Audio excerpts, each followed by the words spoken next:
በሰማይ የመላእክት መኖሪያ በሆነ ደብረ ቅዱስ በሚባል አንድ ቦታ ከፍ ባለ ማዕረግ ይኖሩ የነበሩ መላእክት በምድር ይኖሩ የነበሩ የሰው ልጆችን ለመራዳት ሥጋ ለብሰው ወደ ምድር እንዲወርዱ በፈጣሪ ታዘዙ።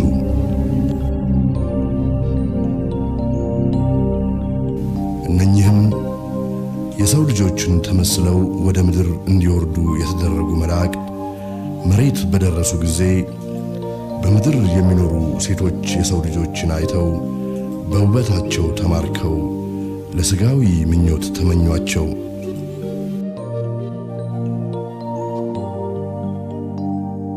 ከነኚህ መልከ መልካም ከሆኑ የሰዎች ሴቶች ልጆች ለየራሳችን እንምረጥ፣ ከነሱም ጋር በአልጋ እንድንሆን ብለውም በአንድነት ሆነው ተስማሙ።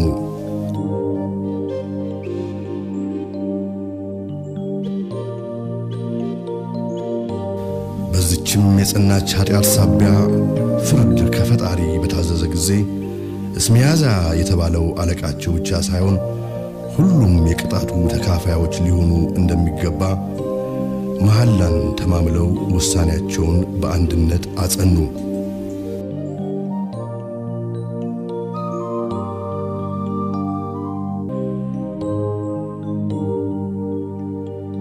ወደ ሴቶቹም የሰው ልጆች ደረሱ፣ በሥጋቸውም ወደቁ። ከነርሱም ልጆችን ወለዱ። መላእክቱም የመጡበትን ዓላማ ትተው ከነሱ ለተወለዱ ልጆቻቸውና ለልጅ ልጆቻቸው የሰዎች ልጆች እንዲያውቁት ያልተፈቀደውን የመላእክት ብቻ የነበረን ምስጢራዊ ዕውቀትና ትምህርት ገለጹላቸው። ይህንን ዕውቀትና ትምህርት በዘሮቻቸው መሃል ብቻ ጠብቀው በዘመኑ ሁሉ እንዲጠቀሙበትም መከሯቸው።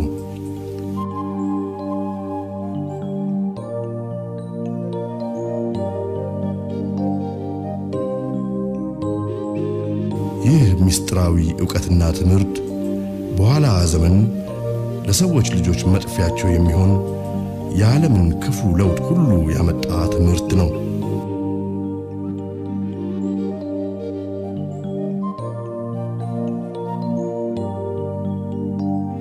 አስቀድመው እንደፈሩትም መላእክቱ ለፈጸሙት የጸናች ኃጢአት የፍርድ ቃል ከፈጣሪ ዘንድ ወጣች።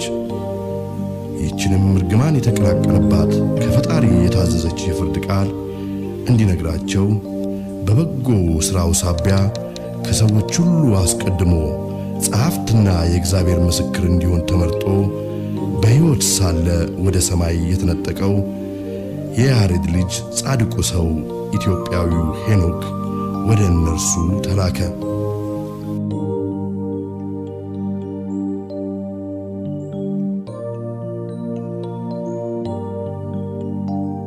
ይህንም የፍርድ ቃል ከሰማይ ከፈጣሪ ዘንድ ተቀብሎ ወደ ምድር መላእክቱ ወደ ነበሩበት ሂዶ ነገራቸው።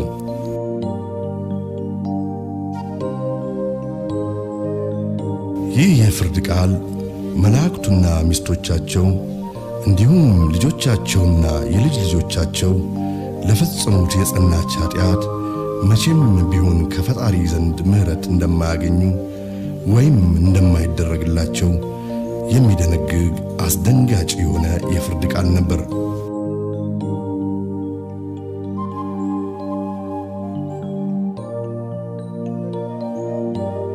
ሄኖክም የፍርዱን ቃል ለመላእክቱ ከነገራቸው በኋላ በፈጣሪ በታዘዘው መሠረት ከዚያ በኋላ በየዘመኑ ሁሉ እስከ ፍጻሜው ድረስ በመላእክቱና በልጆቻቸው ሊፈጸም ያለውን ሥራ ሁሉ ሊጽፍ ወደ ቦታው ወደ ሰማይ ተመለሰ።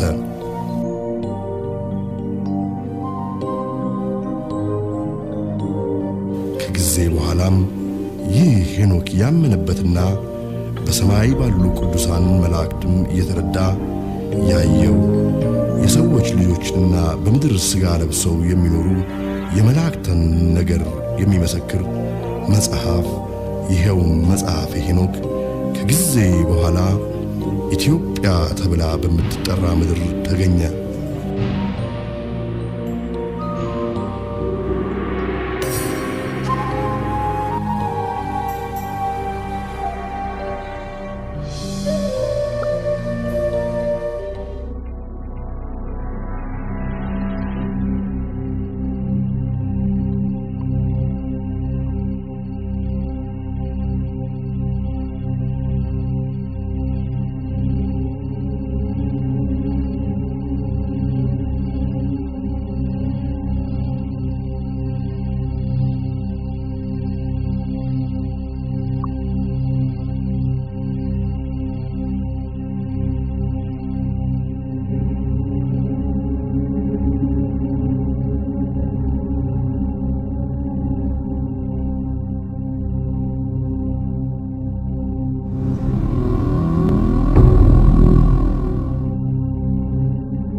የሰይጣን ትልቁ ችሎታው በዚህ ዓለም ሲሰራና ሲኖር ራሱን እንደሌለ አድርጎ ማቅረቡ ነው።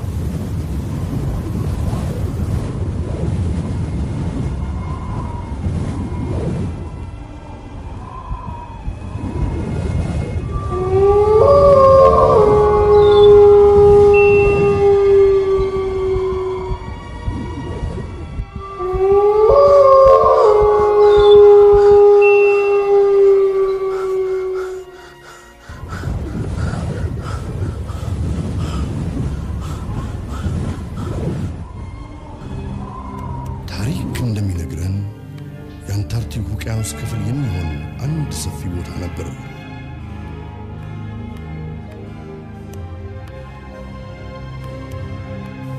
በዚህ ቦታ በክፉ ስራቸው ሳቢያ በምድር ተወስነው እንዲኖሩ የተፈረደባቸው የሰው ሥጋ የለበሱ መላእክት ነበሩ። እነዚህ ሥጋ ለብሰው በምድር ላይ የሚኖሩ መላእክት አሪያንስ በመባል ይታወቃሉ።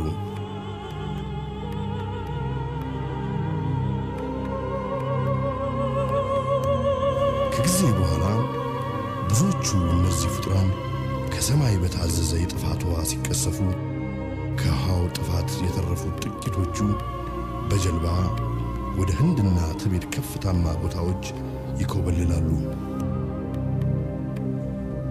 በዚህም በደረሱበት አዲስ ምድር ከተማ ይከትማሉ።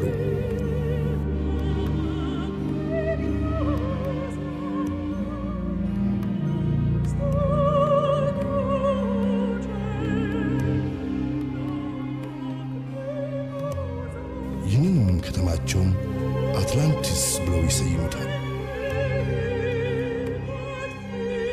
በዚህም ለረጅም ጊዜ ከኖሩ በኋላ ባልታወቀ ምክንያት ከተማቸውን ለቀው ወደ ሰሜን አውሮፓ ሀገሮች ሰርገው ይገባሉ። በጀርመን፣ በእንግሊዝ፣ በፈረንሳይና በስዊድን የሚኖሩ ንጉሣዊ ቤተሰቦች እስከ ዛሬ ድረስ የእነዚህ ልዩ ዘሮች ቀጥተኛ ትውልዶች ነን ብለው ያምናሉ።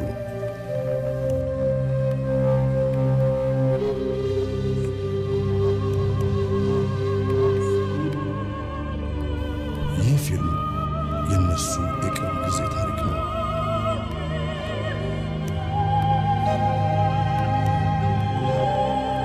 The Book of Enoch is a discarded book of the Bible. He was a guy who lived before Noah, and he wrote a book or a series of books about his adventures before the flood. መጽሐፈ ሄኖክ በመጽሐፍ ቅዱስ ውስጥ እንዳይካተቱ ተብለው የምዕራባውያን ክርስትና ሃይማኖቶች ከተቃወሟቸው 25 መጽሐፍት አንዱ ነው። ሄኖክ ከኖህ በፊት የነበረ ሰው ሲሆን በተደጋጋሚ በመጽሐፍቱ ከውሃ ጥፋት በፊት ስለነበሩ ክስተቶች ጽፏል። ሄኖክ ሥጋ ስለለበሱ በኢራቅ አካባቢ ይኖሩ ስለነበሩ መላእክት ጽፏል። እነዚህም ሥጋ የለበሱ መላእክት ከሰው ልጆች ጋር እንደተዳቀሉና ሥጋ የለበሱትን መላእክት ጸጉራቸው ብሎንድ ወይም ወርቃማ ቀለም የነበረው ግዙፍ ፍጥሯን እንደነበሩ በመጽሐፍ ተጽፏል። ከነሱ የተወለዱ ልጆች ኔፍሊምስ ይባላሉ። እነኚህም ኔፍሊምስ የተባሉ ከወደቁ መላእክት የተወለዱ ልጆች በአይነታቸው የተለዩ አስፈሪ ፍጥረቶች ነበሩ። በዘመኑ የሚኖሩ የነበሩ የሰው ልጆች መካከልም ማን ኔፍሊምስ ነው ማን ደግሞ አይደለም የሚል ብዙ ውዝግብ ነበር። ኖህም እንኳን ራሱ የዚህ የኔፍሊምስ የተባለ ዘር እንዳልሆነ ማረጋገጥ ሁሉ ነበረበት። በዚህ ምክንያት ነበር ኖህ የኔፍሊምስ ዝርያ ባለመሆኑ ምክንያት ከውሃ ጥፋት ያዳነው። ስለዚህ አሁን ራሳችንን መጠየቅ ይኖርብናል። ለምን ይህንን ያህል ምስጢርን የያዘና ክርስቶስም ራሱ እየጠቀሰ ያስተማረበትን የሄኖክ መጽሐፍ ምዕራባውያን መጽሐፍ ቅዱስ ውስጥ እንዳይካተት አንፈልግም ያሉበት ምክንያት አይገባኝም። ይህ ቅዱስ መጽሐፍም የተገኘው አስቀድሞ በኢትዮጵያ ነው። ብዙ መጽሐፍ ከመጽሐፍ ቅዱስ ውስጥ እየተቀነሱ እየሄዱ ነው። ነገር ግን እንደዚህ መቀነስ የለባቸውም። Jesus even quoted from the Book of Enoch, and I think pretty much everyone in ancient time considered the Book of Enoch and holy document. So many copies of the Book of Enoch were sent to Ethiopia, and they were rediscovered, I think, in the 1770s. Modern man took it, translated it, and there's been many versions of it that exist. And they compared the modern translation they have to fragments they found in 300 BC and found it to be pretty much identical. So whichever way you look at it, if you believe it's the Word of God or not, that's beside the point. It's an interesting historical document, and it tells some pretty spooky stuff. A lot of stuff, I think, has been cut out of the Bible, which maybe should have been kept in. I think Moses probably considered it, the Book of Enoch, the Word of God, because he said he even mentioned the Nephilim himself in Genesis. So it was considered common knowledge that the Nephilim existed, at least when the Bible was written, or the Book of Genesis was written. So he's obviously referring to something very specific. And the interesting thing was, the Nephilim, as it says in Genesis, were not wiped out. They existed after the Great Flood as well. So, I mean, there was a lot of strange things going on that are kind of mysterious to us. ከዓለም ክፍል ሁሉ የተሰበሰቡ የጥንት ታሪክ መዛግብቶችም ስለ እነዚህ ልዩ ፍጡራን በዓለማችን ስለመኖራቸው ሳይናገሩ አልቀሩም። የጃፓን የጥንት ታሪክ መዛግብቶች የጃፓን የቀደሙ ንጉሶቻቸው የድራጎን ዝርያዎች ስለመሆናቸው ሲጽፉ፣ የአውስትራሊያ ምድር ባለቤቶች የአቦርጂኒሶች የጥንት ታሪክ ጽሑፍ ደግሞ የድራጎን ዘሮች በዓለም ሁሉ ስለመኖራቸው ጽፏል። ወደ ቻይና ስንጓዝ ደግሞ የቻይና የጥንት ታሪክ ጽሑፍ የቻይና ንግሥት የነበረችው ንግሥት ኩዋ የእባብ ዝርያ እንደነበረችና እሷም ከሰዎች ልጆች ጋር ከጊዜ በኋላ ስለመዳቀሏ ሲመሰክር፣ በህንድ የጥንት ታሪክ ጽሑፍ መሠረት ደግሞ እነኚህ የሰውና የድራጎን ቅይጥ ዘሮች ናጋስ በመባል በህንድ እንደሚታወቁና የቀደሙ የህንድ ንጉሣዊ ቤተሰቦችም ከነዚህ አይነት ዘሮች እንደመጡ ይናገራል።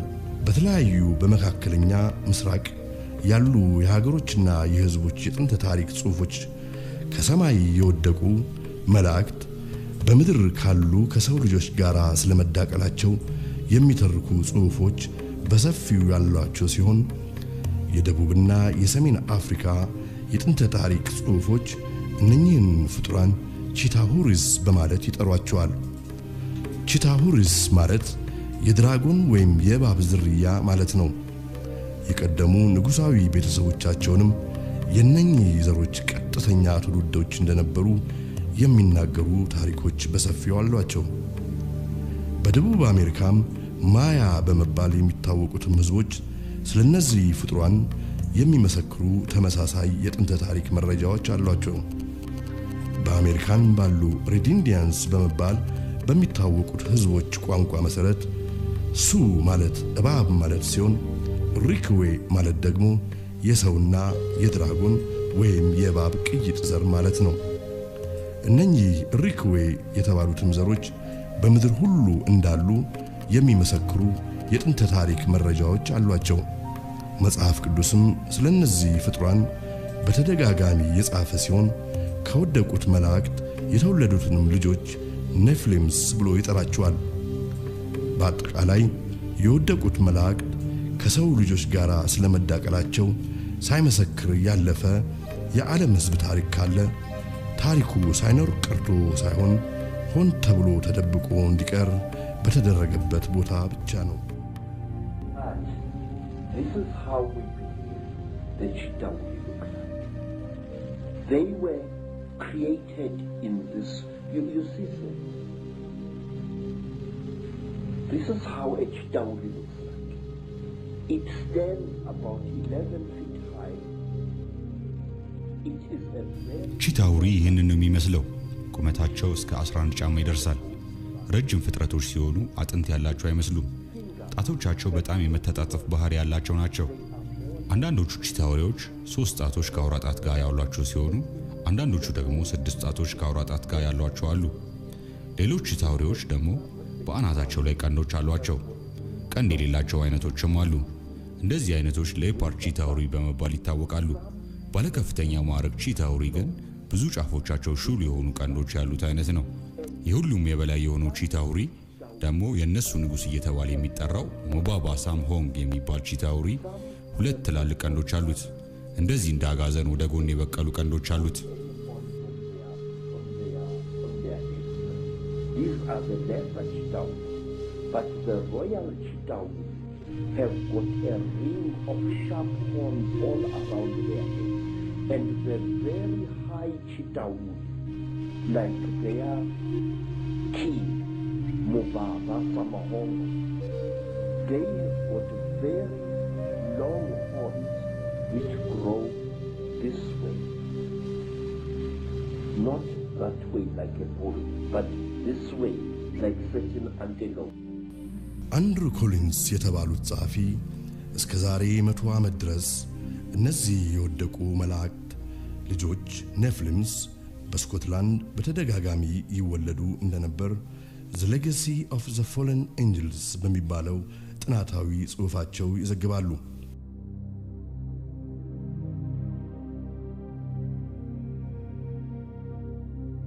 ኔፍሊሞች እንደ አባቶቻቸው የወደቁ መላእክት ሲፈልጉ በሰው ቅርጽ ሲፈልጉ ደግሞ በመላእክት ቅርጻቸው መገለጽና መታየት ይችላሉ። ሁሉም በጋራ የሚገዙት ለታላቁ ቀዩ ዘንዶ ወይም ለድራጎኑ በመሆኑ ምክንያት በመላእክት ቅርጻቸው ሲገለጹ አለቃቸው የሆነውን የቀዩን ዘንዶ ወይም የድራጎን ቅርጽ ይዛሉ። ይህ የድራጎን ቅርጽ የነሱ ማንነት ምንነትና የመኖሪያ ቦታም መገለጫ ጭምር ነው። If you want to understand the Illuminati, study the reptile. And the ኢሉሚናቲ የሚባለው ሰይጣናዊውን የዓለም መንግስት ለማምጣት የሚሰራው ሚስጥራዊ ድርጅት ለመረዳት ከፈለግን የዋብ ዝርያዎችን ማጥናት ግድ ይለናል። የዋብ ዝርያዎች አፈጣጠራቸው እንደ ሰው ልጆች የህሊና ፍርድ ያገናዘበ ወይም ርህራሄ በማድረግ ላይ የተመሰረተ ሳይሆን ጨካኝና የአውሬ መንፈስ የተሞላው ነው። ከንጉሳዊ ቤተሰብ የሆኑትና እነኚህ ከወደቁ መላእክት የዘር ሐረግ ግንድ የሆኑ ሰዎች የአምልኮ ሰይጣን ሥርዓት በልጆቻቸው ላይ ገና ከልጅነታቸው ጀምሮ የሚያደርጉበት ምክንያት ይህንን ልጆቻቸው ከዘር የወረሱትን የአውሬ መንፈስ ቀስ በቀስ በልጆቻቸው ውስጥ እያደገ እንዲሄድ ለማድረግ ነው። it can happen very young if that's when these families put their children through these rituals to activate it, or it can happen later in life.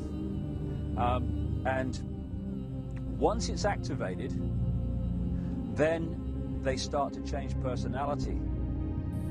ታዲያ እነኚህ ኔፍሊሞች በአሁኑ ወቅት አይወለዱም ወይም አባቶቻቸው የሆኑት የወደቁ መላእክት በአሁኑ ወቅት በዚህ ዓለም የሉም ማለት ሳይሆን እነዚህ በክደታቸው ሳቢያ የቀዩ ዘንዶ ወይም የድራጎኑ ልጆች እየተባሉ የሚታወቁት ልዩ ዘሮች ወይም the serpent race ከጊዜ በኋላ ራሳቸውን በምስጢራዊ ድርጅቶች ወይም secret societies ስር አዋቅረው በዓለም ላይ ሊያመጡት ስላሰቡት አዲስ የዓለም መንግስት በስውር መንቀሳቀስ ከጀመሩበት ጊዜ አንስቶ ራሳቸውንና ማንነታቸውን ከመላው የዓለም ሕዝብ ድብቅ እንዲሆን አድርገዋል።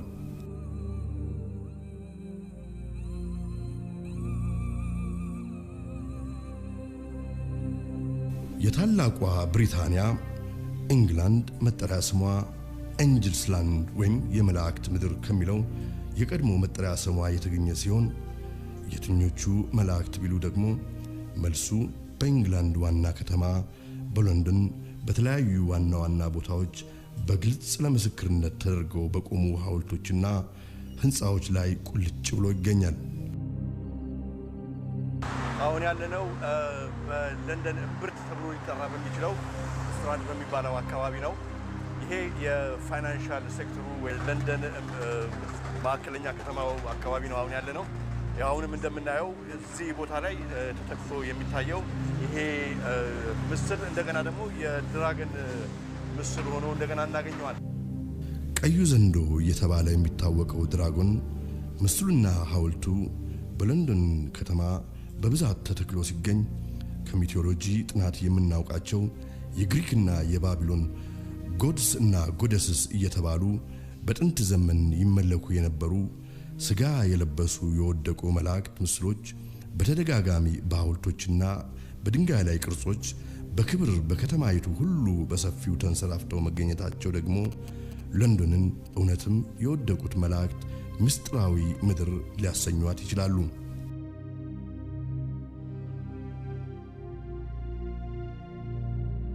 ቀደም ሲል እንዳነሳ ነው አንድሩ ኮሊንስ ዘ ፎለን ኤንጅልስ በሚባለው መጽሐፋቸው እንደገለጹት የእንግሊዝ መስራች አባቶች ስጋ ከለበሱ መላእክት የተወለዱ ኃያላን ፍጡራን ወይም ሱፐርሜን ስለመሆናቸው የሚናገሩ ብዙ የቀደሙ የታሪክ መረጃዎች ስለመኖራቸው በጽሑፋቸው የገለጹ ሲሆን ሮበርት ሎማስ የተባሉ ጸሐፊ ደግሞ ዘ ኢንቪዚብል ኮሌጅ በሚባል ታላቅ መጽሐፋቸው እንዳሰፈሩት በ1660 እንደ አውሮፓውያን አቆጣጠር ዘ ኢንቪዚብል ኮሌጅ በመባል የሚታወቅ ምስጢራዊ ማህበር ከንጉሳዊ ወገን በሆኑ ታላላቅ ሰዎች በእንግሊዝ እንደተመሰረተና የማህበሩም ዓላማ ስውር የሆነና ከመናፍስት የተገኘ ጥበብን በሳይንስ ስም አድርጎ ለዓለም ሕዝብ ለማስተዋወቅ የሚቻልበትን መንገድ የቀየሰ ማህበር እንደነበር በማስረጃ ደግፈው ይጽፋሉ።